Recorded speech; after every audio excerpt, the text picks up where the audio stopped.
Hey guys, welcome back to invest mindset. दोस्तों, imagine करो आप अपने एक ड्रीम डेस्टिनेशन पे हो जहां पे आप हमेशा जाने के सपने देखते थे, जैसे कोई आइलैंड पे सूरज ढल रहा है और आप अपने फेवरेट इंसान के साथ हो। आपके फोन में एक नोटिफिकेशन आता है, लेकिन ये कोई बिल या पेमेंट रिमाइंडर का नहीं है, बल्कि आपके इन्वेस्टमेंट का रिटर्न्स का नोटिफिकेशन है कि आपको अपने स्टॉक से डिविडेंड मिल रहा है, जिसे देख के आपको और ज्यादा हैप्पी फील हो रहा है। आपको अपनी छुट्टी खत्म होने का और वापस जॉब पे जाने का टेंशन नहीं है और आपको ज्यादा वेकेशन लेने का कोई रिग्रेट भी नहीं होगा, क्योंकि आप अपने जॉब से रिजाइन कर चुके हो और आपने ऐसे इन्वेस्टमेंट कर रखे जिनसे आपको इतना प्रॉफिट आ रहा है कि आपके सारे एक्सपेंसेस उससे कवर हो जाएंगे और वो लाइफ टाइम के लिए आपको रेगुलर इनकम देते रहेंगे। और ये तब नहीं होगा जब आप 60s या 70s के होगे। ये फाइनेंशियल फ्रीडम आप अपनी 40s, 30s या शायद अपनी 20s में भी अचीव कर सकते हो।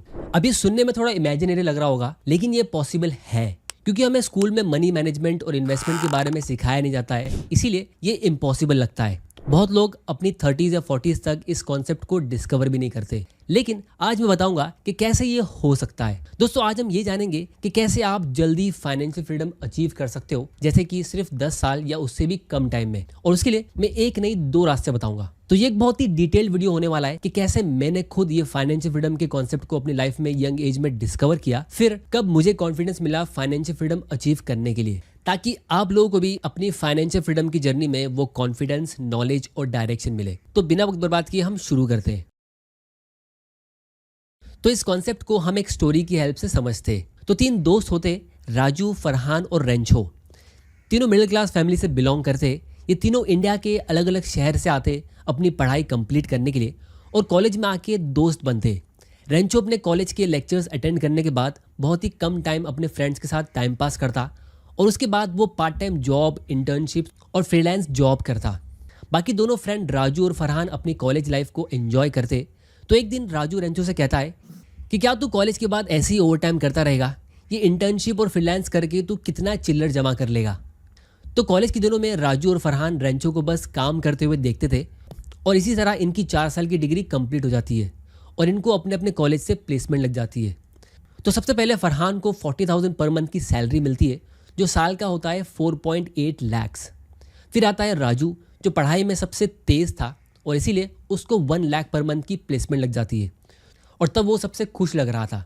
और फाइनली रेंचो, जो पढ़ाई में सबसे कमज़ोर था, वो बहुत कोशिश करता था पढ़ाई करने की, लेकिन फिर भी उसको अच्छे मार्क्स नहीं मिलते थे और इसीलिए उसको अपनी कॉलेज की प्लेसमेंट से कोई जॉब मिला ही नहीं।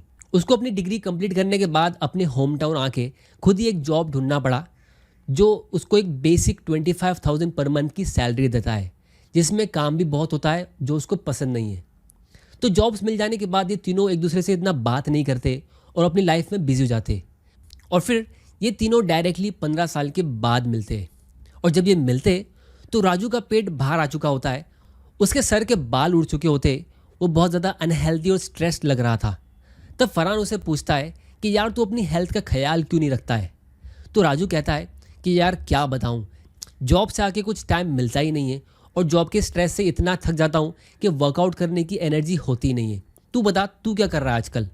अब दोस्तों, यहाँ पे हम इन्फ्लेशन और सैलरी इंक्रीमेंट को थोड़ी देर के लिए इग्नोर करते और इस स्टोरी के इंपॉर्टेंट लेसन्स और कॉन्सेप्ट को समझने की कोशिश करते हैं। फिर आगे मैं इस इन्फ्लेशन की प्रॉब्लम को सॉल्व कर दूंगा। तो फिर फरहान बोलता है कि मैं तो अभी जॉब से रिज़ाइन करने वाला हूँ और अपना बिजनेस स्टार्ट करने का सोच रहा हूँ। तब राजू कहता है कि तू जॉब छोड़ के बिजनेस कैसे कर सकता है? बिजनेस स्टार्ट करने के लिए तो पैसा चाहिए होता है और जितने टाइम तू बिजनेस करेगा तब तेरे घर के खर्चों को कौन संभालेगा? क्या तेरी वाइफ जॉब करती है?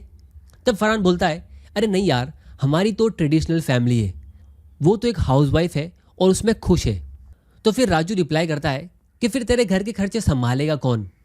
तो फरहान एकदम पीसफुल होकर कहता है कि हाँ, मैंने कुछ इन्वेस्टमेंट कर रखे थे, तो मुझे इतना टेंशन लेने की ज़रूरत नहीं है। और ये सुन के राजू शॉक हो जाता है कि ऐसा कैसे हो सकता है, क्योंकि राजू के लिए इनकम का एक ही मतलब होता है, जॉब। और अगर आप जॉब नहीं करोगे तो इनकम कहाँ से आएगी?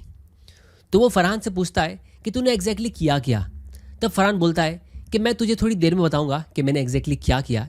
अब फरहान को लग रहा था कि उसने बहुत ही स्मार्ट चीज़ कर ली है और वो अपने फ्रेंड सर्कल में सबसे पहला इंसान होगा जो फाइनेंशियल फ्रीडम अचीव करेगा। तब वो रेंचो से पूछता है कि यार तू बता, तू क्या कर रहा है आजकल? कब तक ऐसे छोटे मोटे जॉब्स करता रहेगा? आजा मेरे बिजनेस में आके कोई जॉब कर ले। तो रेंचो कहता है कि मुझे भी जॉब करने की कोई ज़रूरत नहीं है, मैं तो पहले से ही फाइनेंशियली फ्री था। और ये सुन के फरहान भी शॉक हो जाता है कि इतनी कम सैलरी में तूने अपना फाइनेंशियल फ्रीडम कैसे अचीव कर लिया, तूने ऐसा क्या कर लिया। तब रेंचो कहता है कि जब मैं अपने कॉलेज टाइम पे पार्ट टाइम जॉब्स और फ्रीलांसिंग करता था तो उस टाइम पे मेरे कोई पर्सनल खर्चे नहीं होते थे। मेरे डैडी घर का खर्चा संभालते थे, तो मैं अपनी सारी अर्निंग्स सेव करके इन्वेस्ट करता था और मैंने कॉलेज ख़त्म होने के 1-2 साल के अंदर ही अच्छी खासी सेविंग्स जमा कर ली थी। फिर बाद में जब मेरी शादी हुई तो मेरी रिस्पॉन्सिबिलिटीज़ बढ़ गई और मैं कुछ भी सेव नहीं करता था। लेकिन फिर भी मुझे टेंशन लेने की ज़रूरत नहीं थी, क्योंकि कोस्ट फायर स्ट्रेटेजी के हिसाब से मैंने कॉलेज के टाइम पे अपनी फाइनेंशियल फ्रीडम की एडवांस बुकिंग कर ली थी। और ये सुन के राजू और फरहान दोनों शॉक हो जाते हैं, क्योंकि फरहान ने तो सिर्फ फायर का नाम सुना था, लेकिन ये कोस्ट फायर क्या होता है। और आप लोग भी सोच रहे होंगे कि ये कोस्ट फायर क्या होता है, तो इसको हम थोड़ी देर में बहुत ही डिटेल में समझने वाले हैं, लेकिन पहले हम स्टोरी को कंप्लीट कर लेते हैं। तो रेंचो कहता है कि जब मैं फ्रीलांसिंग और पार्ट टाइम जॉब करता था तब मैं सारे पैसे बिजनेस में इन्वेस्ट कर रहा था, क्योंकि मुझे पता था कि मेरे पास सबसे ज़्यादा टाइम है अपने पैसे ग्रो करने के लिए, जिसके लिए मैं सबसे ज़्यादा रिस्क ले सकता हूँ। तब राजू कहता है कि इतनी कम एज में तुझे बिजनेस की नॉलेज और उसे शुरू करने की हिम्मत मिली कहाँ से। तो रेंचो कहता है कि मैं खुद कोई बिजनेस या स्टार्टअप शुरू नहीं कर रहा था, क्योंकि मेरे पास सही आइडिया और उतनी नॉलेज नहीं थी। तो जो बिजनेस ऑलरेडी सक्सेसफुल थे मैं उनमें इन्वेस्ट कर रहा था और उनका साइलेंट पार्टनर बन गया था। और मैं जो छोटे मोटे इंटर्नशिप्स और फ्रीलांस से पैसा कमाता था उसको मैं कंसिस्टेंटली इन्वेस्ट कर रहा था। तो मेरा पोर्टफोलियो कॉलेज के ख़त्म होने के 1 साल बाद ऑलमोस्ट 10 लाख रुपीज़ तक पहुंच गया था। अब क्योंकि मेरे पास सबसे ज़्यादा टाइम था अपने पैसे इन्वेस्ट करने के लिए, तो मैंने स्मॉल कैप, म्यूचुअल फंड्स और स्टॉक्स का पोर्टफोलियो बनाया जो ऑलमोस्ट 18% के रेट से ग्रो हुआ। तो जब आपका 10 लाख रुपीज़ 15 साल के लिए 18% के रेट से ग्रो होता है तो वो ऑलमोस्ट 1.2 करोड़ का हो जाता है। अब मेरे घर का मंथली एक्सपेंस 25,000 के आसपास है, तो फायर के 4% विड्रॉल रेट के हिसाब से अगर मैं अपने 1.2 करोड़ के पोर्टफोलियो से हर साल 4% विड्रॉ करूं तो ये 4.8 लाख होता है। मतलब मुझे हर महीने 40,000 की मंथली इनकम मिल सकती है अपनी SWP से बिना कोई काम किए। अब दोस्तों, आप में से कुछ लोगों को ये फायर नहीं पता होगा, तो अब हम ये समझते हैं कि ये फायर और कोस्ट फायर एग्जैक्टली होता क्या है। तो फायर का मतलब है financial independence and retire early. ये स्ट्रेटेजी का मेन गोल है कि आपकी पैसों की टेंशन खत्म हो जाए और आप बिना किसी फाइनेंशियल स्ट्रेस के अपनी लाइफ को एंजॉय कर सको। इसके लिए आपको ये करना होता है कि सबसे पहले आपको अपने घर का ईयरली एक्सपेंस का पता लगाना है, साल भर में आप कितना खर्चा करते हो, और फिर आपको उसका 25 टाइम्स यानी कि 25 गुना सेव करके इन्वेस्ट करना है ऐसी जगह पे जहाँ पे आपको 4% से ज़्यादा का रिटर्न मिल रहा हो। जैसे एग्जांपल के लिए रेंचो का मंथली एक्सपेंस 25,000 था, तो उसका ईयरली एक्सपेंस 3 लाख हुआ, तो उसका 25 टाइम्स यानी कि 3 लाख इंटू 25 75 लाख होता है। तो रेंचो का फायर का टारगेट 75 लाख का था, लेकिन रेंचो ने 1.2 करोड़ जमा कर लिए थे, जिसकी वजह से वो 25 के बदले 40,000 की मंथली इनकम विड्रॉ कर सकता था, क्योंकि 1.2 करोड़ का 4% 40,000 होता है। तो कोस्ट फायर में बेसिकली होता ये कि आप अपनी करियर के शुरुआत के ईयर्स में ही ज़्यादा फोकस इन्वेस्टिंग पे कर लेते हो, ताकि आपको अपनी पूरी लाइफ सेविंग और इन्वेस्टिंग करने की ज़रूरत ही ना पड़े। बस स्टार्टिंग में ही कुछ सालों के लिए सही स्टेप्स लेना होता है और फिर आप अपनी मर्जी से अपनी पूरी लाइफ कम आवर्स काम कर सकते हो या कोई ऐसे जॉब्स कर सकते हो जो आपको पसंद हो बिना पैसों के टेंशन के। यानी आपका पैसा आपके लिए काम करता रहेगा और आप लाइफ को एंजॉय करते हुए रिटायरमेंट की तरफ आराम से कोस्ट कर सकते हो। तो अगर हम स्टोरी पे ध्यान दें तो रेंचो ने अपने पूरे फाइनेंशियल फ्रीडम के लिए बहुत ही छोटा सा इन्वेस्टमेंट किया था अपनी लाइफ के शुरुआत के 4-5 साल, और उसके बाद उसने अपनी पूरी लाइफ में कोई भी न्यू इन्वेस्टमेंट नहीं किया। फिर भी वो अपनी लाइफ बिना फाइनेंशियल स्ट्रेस के एंजॉय कर रहा था। तो अगर आप लॉजिकली सोचो तो उसने अपना फाइनेंशियल फ्रीडम शुरुआत के 5 साल में ही अचीव कर लिया था। अब हम बात करते हैं कि फरहान ने क्या किया। तो फरहान ने ये किया कि उसको 40,000 पर मंथ की सैलरी मिल रही थी, तो उसमें से 25,000 अपने घर के खर्चे के लिए यूज़ करता था और बाकी का 15,000 वो SIP के थ्रू इन्वेस्ट कर रहा था, जहाँ से उसको 12% का रिटर्न मिल रहा था। तो अगर हम SIP कैलकुलेटर में देखें तो 15,000 का मंथली इन्वेस्टमेंट 12% के रेट से 15 साल में एग्जैक्ट 75 लाख का होता है। तो उसने भी 15 साल में अपना फायर का टारगेट कंप्लीट करके अपना फाइनेंशियल फ्रीडम अचीव कर लिया। अब रही बात राजू की, तो वो सबसे अच्छी सैलरी अर्न करने के बाद भी कोई खास इन्वेस्टमेंट नहीं कर रहा था। उसने थोड़े बहुत पैसे FD में इन्वेस्ट कर लिए थे, थोड़े बहुत गोल्ड में, और बाकी वो अपनी पूरी सैलरी एंजॉय कर रहा था। शुरुआत में उसको बहुत मज़ा आ रहा था क्योंकि उसने लोन पे एक बड़ा घर लिया और अच्छी कार ली थी, जिसकी ईएमआई इतनी ज़्यादा थी कि वो कुछ सेव नहीं कर पाया। तो जब वो अपनी 40s तक पहुंचा तब तक वो बहुत ज़्यादा स्ट्रेस में रहता था और उसकी फ्यूचर का क्या होगा उसके बारे में हमेशा सोचते रहता था। एक तो वो जॉब का प्रेशर हैंडल नहीं कर पा रहा था और उसने अपना स्टैंडर्ड ऑफ लिविंग इतना बढ़ा दिया था कि वो कुछ भी सेव नहीं कर पा रहा था। अब दोस्तों इंटरेस्टिंग बात यहाँ पे ये है कि राजू का फाइनेंशियल फ्रीडम का टारगेट और भी बड़ा होगा, क्योंकि उसने ज़्यादा खर्चा करने की आदत डाल रखी थी और उसके पास वो बड़ा टारगेट अचीव करने के लिए और भी कम टाइम था, जिसकी वजह से उसको रियलाइज़ हो गया कि वो हमेशा के लिए एक रैट रेस के ट्रैप में फंस चुका है, जहाँ से निकलना बहुत ही मुश्किल है, क्योंकि उसको हमेशा काम करते रहना पड़ सकता है। तो फाइनली राजू अपने दिल पर पत्थर रख के अपने बड़े घर को बेच देता है और अपनी कार को भी सेल कर देता है ताकि उसका मंथली एक्सपेंस कम हो जाए और वो अपने रिटायरमेंट के लिए सेव कर सके। और फिर वो अभी से बड़े इन्वेस्टमेंट करना शुरू करता है। मतलब वो 50,000 रुपीज़ अगले 15 साल के लिए SIP के थ्रू इन्वेस्ट करता है और बाकी 50,000 से अपना घर का एक्सपेंस कवर करता है ताकि एटलीस्ट उसको अगले 15 साल में रिटायरमेंट मिल सके। लेकिन इंटरेस्टिंग बात यहाँ पे ये है कि वो फिर भी वेल्थ क्रिएशन के मामले में रेंचो और फरहान के पीछे ही रहेगा, जबकि वो दोनों ने अपने फाइनेंशियल फ्रीडम अचीव करने के बाद भी कोई न्यू इन्वेस्टमेंट नहीं किया होगा और वो उसमें से मंथली इनकम विड्रॉ कर रहे होंगे, क्योंकि अगले 15 साल में फरहान का 75 लाख का पोर्टफोलियो 3.5 करोड़ के ऊपर निकल चुका होगा और राजू के 50,000 की पर मंथ की SIP से उसका पोर्टफोलियो 2.5 करोड़ तक पहुंचेगा। इसकी ज़्यादा डिटेल्स मैंने अपने कोर्स में कवर की है कि फाइनेंशियल फ्रीडम के बाद आपका कैलकुलेशन कैसे काम करता है। लेकिन यहाँ पे स्टोरी का सबसे मेन लेसन ये है कि अगर आप नोटिस करो तो सबसे ज़्यादा अमाउंट जो इन्वेस्ट करता है वो होता है राजू, क्योंकि वो अपने रिटायरमेंट के फाइनल ईयर्स में बड़े बड़े अमाउंट इन्वेस्ट करता है 50,000 पर मंथ, जो 15 साल में 90 लाख रुपीस हो जाता है। लेकिन प्रॉब्लम ये है कि वो बहुत लेट शुरू करता है। तो इससे हमको ये पता चलता है कि जिस तरह पैसे की वैल्यू होती है तो उसी तरह टाइम की भी वैल्यू होती है। फरहान ने सेकेंड हाईएस्ट इन्वेस्टमेंट किया सिर्फ 15,000 रुपीज़ पर मंथ, मतलब अपनी पूरी लाइफ में वो 27 लाख रुपीज़ इन्वेस्ट करता है। लेकिन उसने अपने करियर के शुरू होते ही इन्वेस्टमेंट शुरू कर दिया, इसीलिए वो भी अपनी 30s में फाइनेंशियली फ्री हो जाता है और उसके बाद अपनी वेल्थ बढ़ाते रहता है। लेकिन रेंचो ने सबसे कम इन्वेस्टमेंट किया था, बहुत ही मामूली सा 10 लाख रुपीज़ से भी कम का, और इसकी इनकम भी सबसे कम थी। लेकिन फिर भी वो अपना फाइनेंशियल फ्रीडम सबसे पीसफुली अचीव करता है और अपनी पूरी लाइफ पैसों की टेंशन के बिना एंजॉय करता है, क्योंकि उसको अपना करियर बिल्ड करने के लिए या अपना बायोडाटा बनाने के लिए कोई बोरिंग या स्ट्रेसफुल जॉब करने की ज़रूरत नहीं पड़ी। वो कभी भी जॉब छोड़ सकता था और गैप ले सकता था और आराम से कोई अच्छा जॉब ढूंढ सकता था, क्योंकि उसने पहले ही कोस्ट फायर के थ्रू अपना फाइनेंशियल फ्रीडम सिक्योर कर लिया था। तो दोस्तों उम्मीद करता हूँ कि इस स्टोरी से आप लोगों को एक मोटिवेशन मिला होगा कि जो सबसे कम कमाते वो भी बहुत ही पीसफुल लाइफ जी सकते और जल्दी फाइनेंशियल फ्रीडम अचीव कर सकते हैं।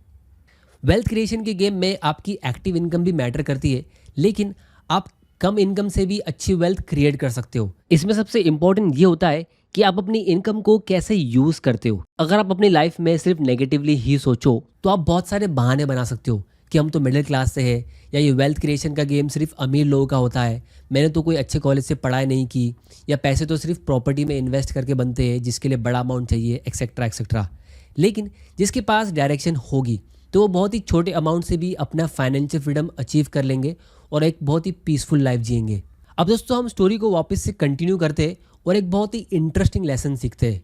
जब रेंचो की शादी हुई और उसका पहला बच्चा हुआ तो उसने अगले 2-3 सालों के लिए अपने बच्चे के लिए कोई फैंसी खिलौने नहीं खरीदे और उसके बदले उसने बस एक बार 50,000 रुपीज़ का एक इंडेक्स फंड में इन्वेस्टमेंट कर दिया अपने बच्चे के नाम पे, और उसने उसको एक इंस्ट्रक्शन दे दिया कि वो उसे तब तक चेक ना करे जब तक वो 40 साल का हो जाए।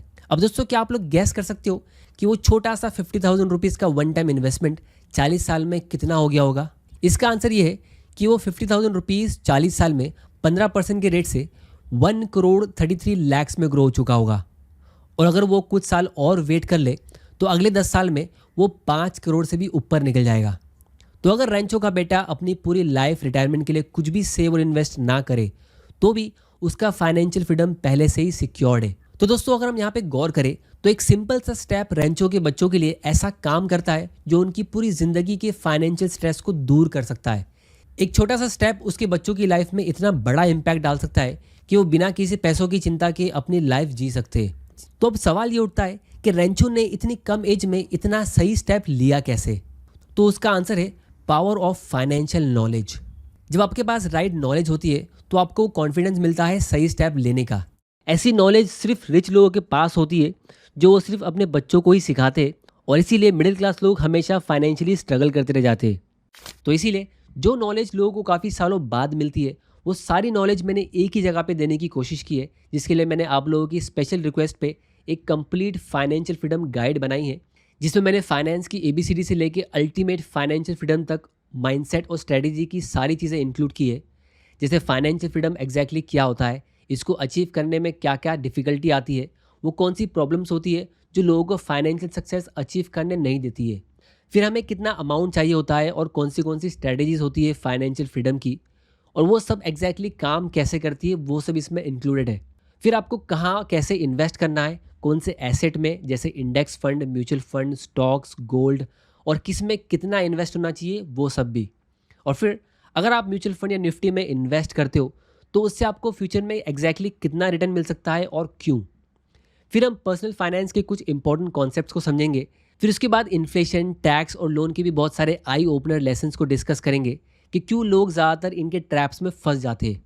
फिर उसके बाद हम अपनी फाइनेंशियल फ्रीडम की स्ट्रेटेजी को टेस्ट करेंगे कि अगर फ्यूचर में बहुत ही बैड मार्केट कंडीशन आती है तो आपकी स्ट्रेटेजी कैसे काम करेगी। फिर उसके बाद हम ये समझेंगे कि जब आप अपने फाइनेंशियल फ्रीडम के गोल के पास पहुंच जाते हो तो आपको अपना माइंडसेट कैसा रखना चाहिए ताकि आप हमेशा फाइनेंशियली फ्री रहो, जिसमें हम बहुत सारी केस स्टडीज़ और स्टोरीज़ को डिस्कस करेंगे। और फाइनली फाइनेंशियल फ्रीडम के बाद आपको कैसे सोचना है और क्या करना है, उसमें मैं आप लोगों के साथ कुछ इंपॉर्टेंट इंसाइट्स शेयर करूंगा। तो इस गाइड की एडवांस रजिस्ट्रेशन आज से शुरू होती है। इसकी लिंक डिस्क्रिप्शन और पहले कमेंट में आपको मिल जाएगी। तो अभी आप एडवांस बुकिंग कर सकते हो इसके डिस्काउंटेड प्राइस पे, क्योंकि जब ये अक्टूबर में लॉन्च होगा तब इसका प्राइस 4999 का रहेगा। लेकिन अभी जो फर्स्ट 100 यूज़र्स इसके लिए एनरोल करेंगे तो उनको फ्लैट 50% का डिस्काउंट मिलेगा। क्योंकि आप में से बहुत सारे लोग इस कोर्स के लिए काफ़ी टाइम से वेट कर रहे थे, तो ये आप लोगों के पेशेंस के लिए एक स्पेशल ऑफर है। कोर्स की ज़्यादा डिटेल्स, जैसे कि वो एग्जैक्टली कब लाइव होगा और आपको उसको कैसे और कहाँ देखना है, वो सब कुछ मैं आपको आने वाले वीडियोस में एक्सप्लेन कर दूंगा। फिलहाल आप एडवांस बुकिंग करके अपनी सीट कंफर्म कर सकते हो। अब हम आते हैं इन्फ्लेशन की प्रॉब्लम पे, लेकिन उसके पहले अगर आपको ये वीडियो पसंद आ रहा है तो इसे लाइक करो ताकि मुझे पता चल सके कि आपको इससे वैल्यू मिल रही है। तो मैंने पूरी स्टोरी में इन्फ्लेशन के कॉन्सेप्ट को इग्नोर किया था। उसका रीज़न ये है कि इन्फ्लेशन जो है वो मिडिल क्लास और पुअर लोगों के लिए एक बहुत बड़ी प्रॉब्लम होती है, लेकिन एक ऐसे टाइप के लोग होते हैं जिनके लिए ये एक छोटी सी भी प्रॉब्लम नहीं होती है। इसको मैं आप लोगों को एक रियल एग्जाम्पल स्टोरी की हेल्प से प्रूव करके दिखाता हूँ। तो मान लेते हैं कि दो फ्रेंड्स है, रॉकी और सनी। सनी ऐसी जगह पे पैसा इन्वेस्ट करता है जहाँ उसको फिक्स्ड रिटर्न मिलता है, जैसे कोई बैंक की एफडी, यूलिप, पीएफ या पीपीएफ, जहाँ उसको फिक्स्ड 7-8% का रिटर्न मिलता है। और दूसरी तरफ रॉकी ऐसी जगह पे इन्वेस्ट करता है जहाँ पे रिटर्न्स फिक्स नहीं होता है। मान लेते हैं कि वो सेंसेक्स के इंडेक्स फंड में इन्वेस्ट करता है। तो ये दोनों एक वन टाइम इन्वेस्टमेंट करते हैं 10 लाख रुपीज़ का। तो सेंसेक्स ने हमें पिछले 45 सालों में, यानी कि 1980 से लेके अभी तक, हर साल 15% का एवरेज रिटर्न दिया है। शॉर्ट टर्म में फ्लक्चुएशंस होते रहते हैं, लेकिन लॉन्ग टर्म एवरेज 15% का रहा है। तो 10 साल बाद सनी का 10 लाख रुपया 7.5% के रेट से ग्रो होकर 20 लैक्स में ग्रो जाता है, क्योंकि 7.5% के रेट से आपका पैसा हर 10 साल में डबल होता है। और रॉकी का 10 लाख रुपीज़ 15% के रेट से 10 साल बाद होता है 40 लैक्स का, क्योंकि 15% के रेट से आपका पैसा हर 5 साल में डबल होता है। तो ये पहले 5 साल में 10 से 20 लैक्स में ग्रो हुआ, और फिर अगले 5 साल में उसका डबल यानी कि 20 से 40 लैक्स में ग्रो हुआ, जो हमको यहाँ पे दिख रहा है। तो अब तक यहाँ पे अगर आप नोटिस करो तो 15% 7.5% का डबल होता है, और इसीलिए 7.5% से आप 20 लैक्स पे हो और 15% से आप 40 लैक्स पे, जो 20 लैक्स का डबल होता है। अब मैं ये एग्जांपल आप लोगों को इसलिए बता रहा हूँ क्योंकि इंडिया में इन्फ्लेशन यानी महंगाई ऑलमोस्ट 7-8% के रेट से बढ़ रही है। अगर हम पिछले 40-50 सालों का एवरेज देखें तो ये एवरेज 7.37% का हो रहा है। तो जो लोग ऐसी जगह पे इन्वेस्ट करते हैं जहाँ से उनको 7-8% का रिटर्न मिलता है, तो वो एक्चुअली में कोई प्रॉफिट नहीं कमा रहे, वो इन्फ्लेशन टैक्स दे रहे। क्योंकि आपका परचेसिंग पावर सेम होता है, आप अमीर नहीं होते हो, आपने बस अपना पैसा सेव किया है और गवर्नमेंट ने इन्फ्लेशन बढ़ा के आपसे टैक्स लिया है। जिस तरह इनकम टैक्स होता है, इन्फ्लेशन भी बिल्कुल उसी तरह काम करता है, जो सबसे ज़्यादा मिडिल क्लास और पुअर लोगों को इम्पैक्ट करता है, जिसको मैं आने वाले वीडियोस में काफ़ी डिटेल में एक्सप्लेन करूंगा। और इस फाइनेंशियल फ्रीडम के कोर्स में भी मैंने इसे काफ़ी डिटेल में एक्सप्लेन किया है। तो रॉकी का इन्फ्लेशन एडजस्टेड प्रॉफिट यानी कि एक्चुअल प्रॉफिट 20 लैक्स का हुआ और सनी का 0। अब क्या आप लोग गैस कर सकते हो कि इसके 10 साल बाद इन दोनों के पोर्टफोलियो में कितना डिफरेंस होगा। तो 20 साल बाद सनी का इन्वेस्टमेंट 20 लाख से 40 लाख का हो गया, क्योंकि 7.5% के रेट से वो 10 साल बाद वापस से डबल हुआ। लेकिन रॉकी का इन्वेस्टमेंट 40 लाख से जंप करके डायरेक्टली 1.6 करोड़ में पहुंच जाता है। ये कैसे हुआ? ये है कंपाउंडिंग का मैजिक। आइए समझते। तो 5 साल बाद वो 40 लाख से 80 लाख में ग्रो हुआ, और फिर उसके अगले 5 साल बाद वो 80 लाख से 1.6 करोड़ में ग्रो हो गया, जो हमको यहाँ पे दिख रहा है। और अब सनी का एज यूजुअल कोई भी इन्फ्लेशन एडजस्टेड प्रॉफिट नहीं हुआ, लेकिन रॉकी का inflation adjusted profit almost 1.2 crore का होता है। तो अब यहाँ पे अगर आप एनालाइज करो तो रॉकी के लिए ये इन्फ्लेशन का इम्पैक्ट, यानी कि उसके पोर्टफोलियो से इन्फ्लेशन कितना पैसा खा जाता है, वो टाइम के साथ कम होता जा रहा है। 10 साल में ये 50% था, लेकिन अब ये इन्फ्लेशन का इम्पैक्ट कम होकर 25% का हो गया है। अब हम आगे बढ़ते हैं और 10 साल बाद का डेटा देखते हैं। तो अभी भी सनी का पोर्टफोलियो 40 लाख से 87 लाख में ग्रो हुआ, मतलब वही डबल हुआ, ऑलमोस्ट 40 लाख से 80 लाख। लेकिन रॉकी का पोर्टफोलियो 1.6 करोड़ से जंप करके डायरेक्टली 6 करोड़ के ऊपर निकल जाता है, क्योंकि 1.6 करोड़ का डबल होता है 3.2 करोड़, और उसके बाद वापस से उसका डबल होता है 6.4 करोड़।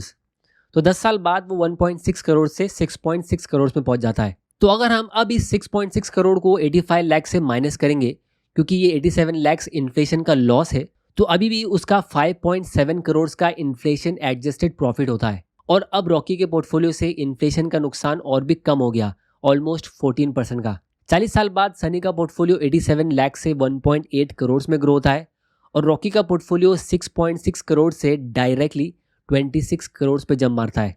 और फिर फाइनली 50th ईयर पे ये डिफरेंस कुछ ज़्यादा ही बड़ा हो जाता है, 4 करोड़ वर्सेस 108 करोड़। तो कहने का मतलब ये है कि जब आप सही जगह पे इन्वेस्ट करते हो तो टाइम के साथ आपका महंगाई का टेंशन कम होता जाएगा। मतलब जब आप एक मामूली से इंडेक्स फंड या म्यूचुअल फंड में इन्वेस्ट करते हो, जो लॉन्ग टर्म में आपको 15% का रिटर्न देता है, तो 10-15 साल के बाद आपके लिए इन्फ्लेशन इतना मैटर नहीं करेगा। लेकिन बहुत लोग ये चीज़ इमेजिन भी नहीं कर सकते, क्योंकि लोगों के पास उतनी नॉलेज होती नहीं है। और इन्फ्लेशन उन लोगों के लिए हमेशा एक बहुत बड़ी प्रॉब्लम रहेगी, जो हमेशा ऐसी जगह पे इन्वेस्ट करते हैं जहाँ से उनको 7-8% का रिटर्न मिलता है, क्योंकि वो अपने इन्वेस्टमेंट से कोई भी प्रॉफिट कमा रहे नहीं है। तो इसीलिए जब आप फाइनेंशियल फ्रीडम के करीब पहुँचोगे तो इन्फ्लेशन आपके लिए एक बड़ी प्रॉब्लम नहीं होगी, आपके लिए बड़ी प्रॉब्लम्स कुछ और होगी, जिसको मैंने अपनी इस फाइनेंशियल फ्रीडम गाइड में डिस्कस किया है। तो फर्स्ट 100 कूपन कोड यूज़ करके आप 50% डिस्काउंट का फ़ायदा उठा सकते हो, जो सिर्फ स्टार्टिंग के फर्स्ट 100 यूजर्स के लिए वैलिड है। और अगर आपको ये कोर्स नहीं पसंद आया तो नो क्वेश्चन आस्क्ड 14 डेज की रिफंड पॉलिसी भी है। तो दोस्तों, उम्मीद करता हूँ कि आपको इस वीडियो से कुछ ना कुछ सीखने ज़रूर मिला होगा। अगर मिला है तो वीडियो को लाइक ज़रूर करना और चैनल को सब्सक्राइब ज़रूर कर लेना, क्योंकि मैं आपके लिए ऐसे वैल्यूबल वीडियोस लाता रहूँगा। और इसे शेयर करो अपने फ्रेंड्स, फैमिली मेम्बर्स और ऑफिस के सारे कॉलीग्स के साथ, ताकि उनको भी रियल फाइनेंशियल एजुकेशन मिले। वीडियो पसंद आया तो इसे लाइक करो, नहीं पसंद आया तो डिसलाइक करो। आपका वैल्यूबल टाइम देने के लिए thank you and good bye.